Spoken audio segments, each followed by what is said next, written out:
The Ice Witch doesn't sleep in her citadel. She sleeps anywhere, everywhere, and nowhere, sometimes all at once.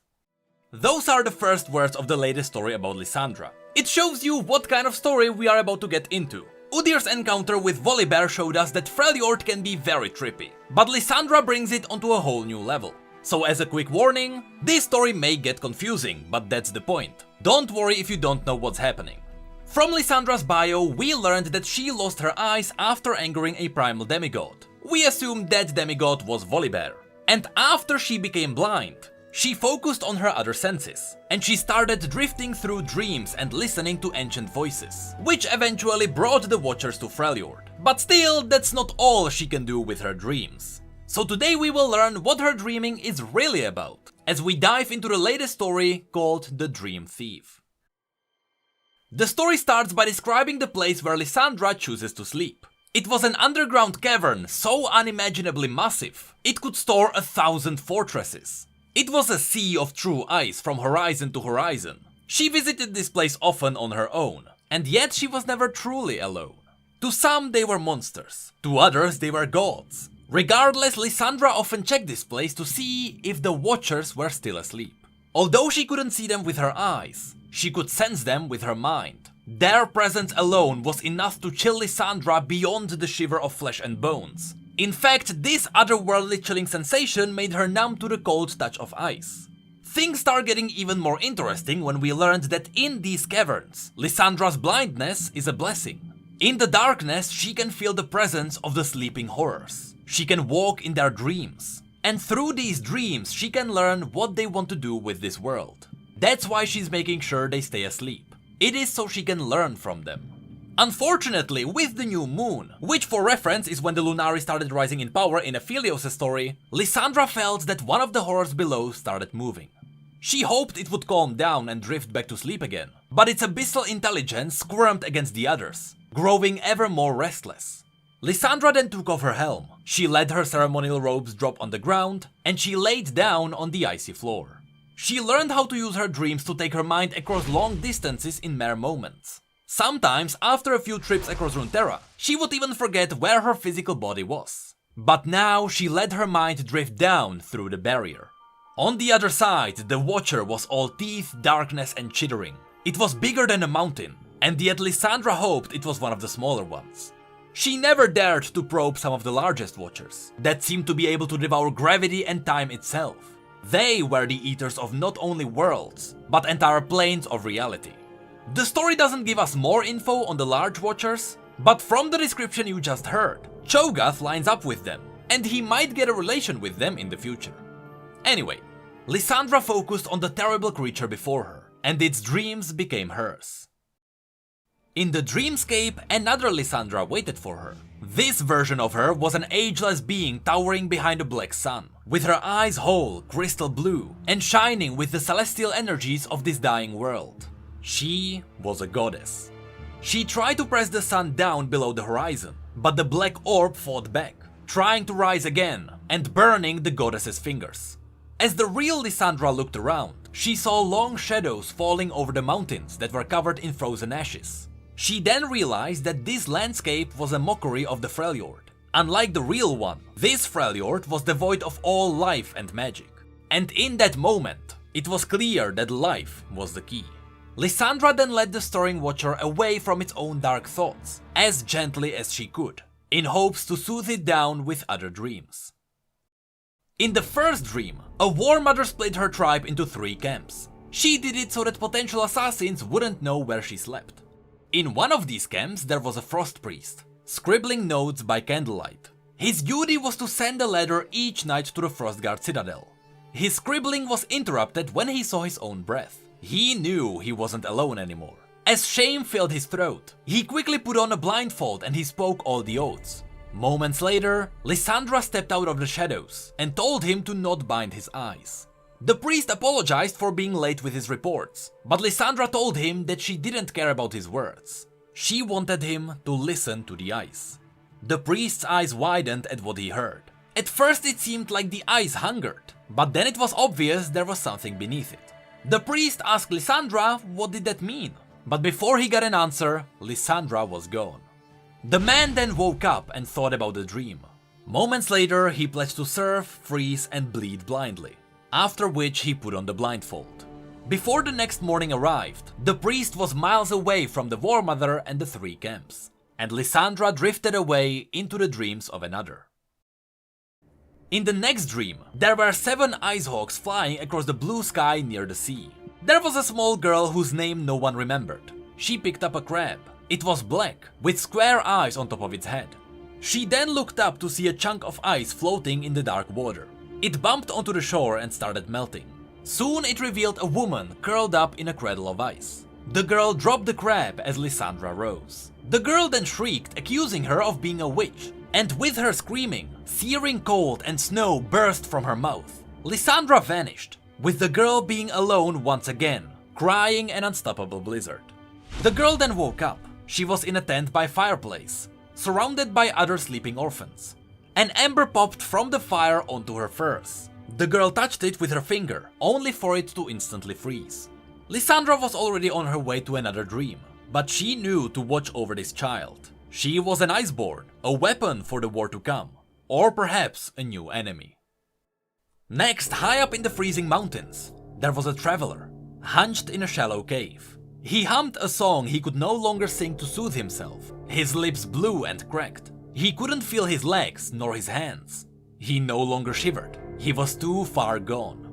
He had surrendered, and his heart would soon be taken by the cold. It wasn't the end he desired, but he felt warm and free. In his head he continued singing the song, and he imagined a green field with summer breeze in his hair. Lissandra approached the man from the back of the shallow cave. She saw death creeping up the man's fingers and toes. He will not awaken again. This will be his final dream. She placed her hand on his shoulder. No one should have to be alone in their final moments.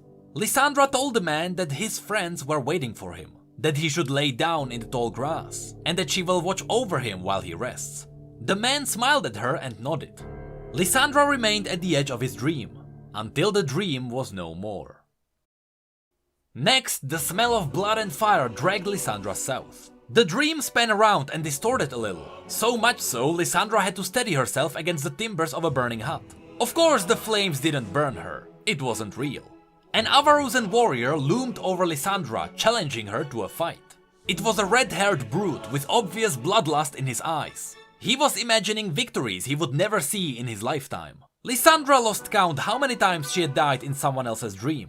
But each time she died, a piece of her drifted away, never coming back. She wouldn't allow that to happen again.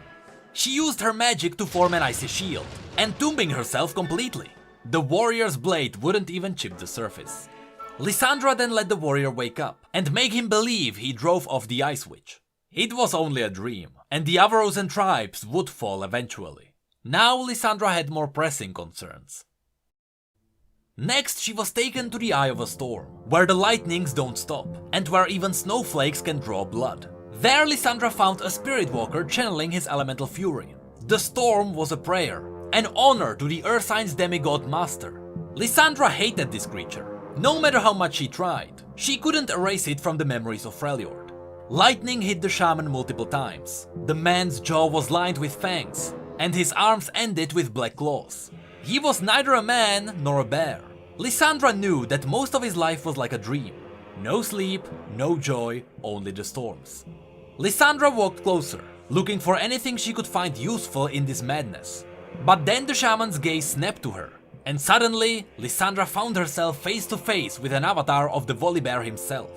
Without a thought, Lissandra threw a volley of ice spikes around her. She tried to snare the creature, or even to slow it down a little bit. Then there was dark blood in the snow.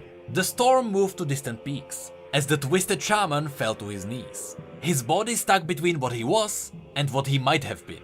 Lissandra thought of this as kindness. His mind was still mostly his own.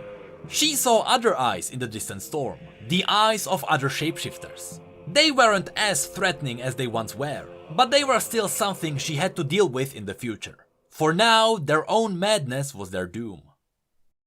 Lissandra carefully circled the watcher beneath her, her pale, corpse-like flesh reflecting in the ice. The beast was barely aware of her presence. It looked like some kind of a monstrous newborn.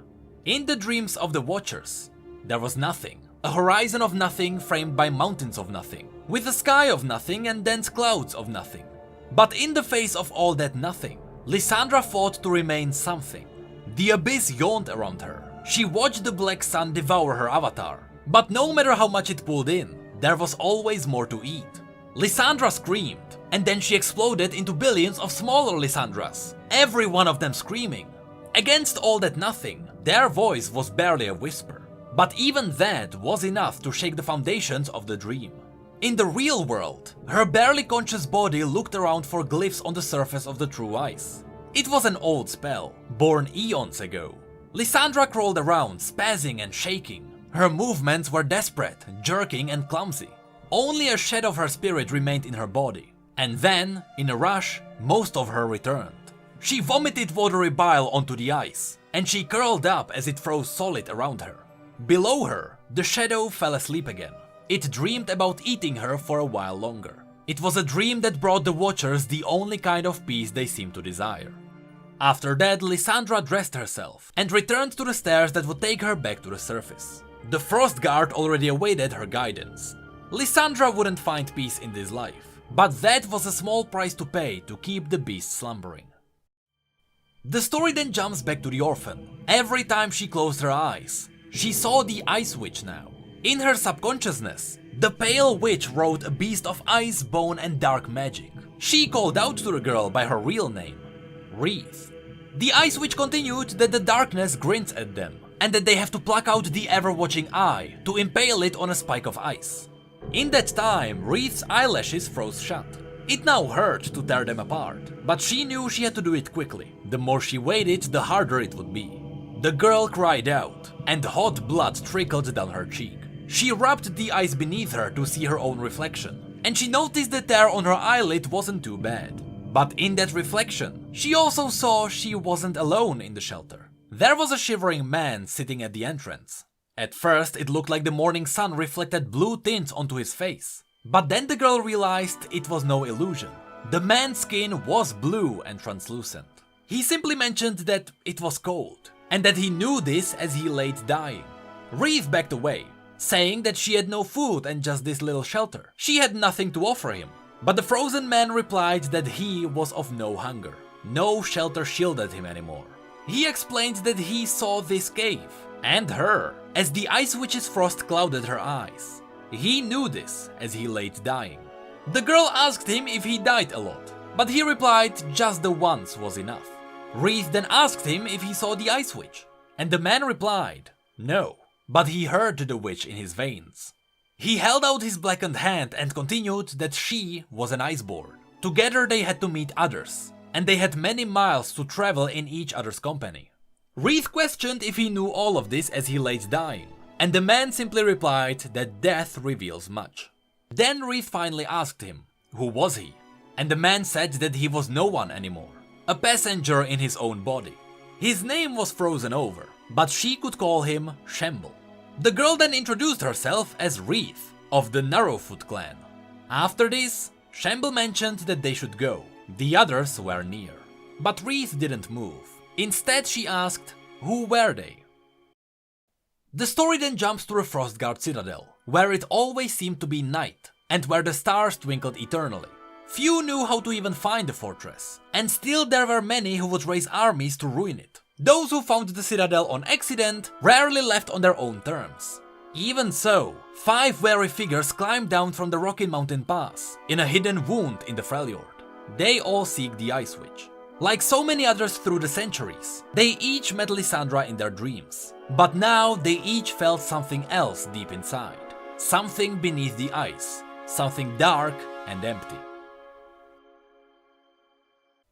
That was the latest story of Lissandra. I really like this one because it gave Lissandra so much more context. And suddenly she turned from an ancient war mother who tried to hide her own mistakes into a person who has to sacrifice much to keep the world alive. I like how the story described her as a corpse-like fragile woman. It felt like the slightest breeze could break her. Besides that, the story set up the Watchers really well. We know that the Watchers came to Runeterra because reality was their biggest enemy. The Watchers were asleep peacefully since the beginning of time, but then suddenly, reality popped into existence and it broke their ancient sleep. They lived in nothing, But suddenly there was something. That's why nothing was a big theme in this story. And that's why in the Watcher's dream, the Black Sun was trying to eat everything. It was so there would be nothing but nothing again. In the dream, the story also mentioned a tiny cool detail. When Lissandra finally calmed down the Watcher, by letting the Black Sun eat her avatar inside the dream. Once Lissandra came back to the physical world, the story mentioned that most of her came back. That's because Lissandra mentioned that each time she dies in a dream, a piece of her gets cut off. But in the Watcher's case, Lissandra left a piece of her inside the dream. She left her avatar there so that the Watcher could peacefully consume her and calm down. That's why most of Lissandra came back, but not all of her. A piece of her was sacrificed to the Watcher. Lastly, if you are wondering who the 5 characters were at the end, those were all the dreamers mentioned in this story. The Frost Priest, the Orphan, the Freezing Man, the Warrior and the Shaman. Curiously enough, I wonder what's happening with the Freezing Man. All of the characters remained alive, including the Shaman who was just interrupted in his ritual. But the Freezing Man really seems to be dead. But he lives from beyond.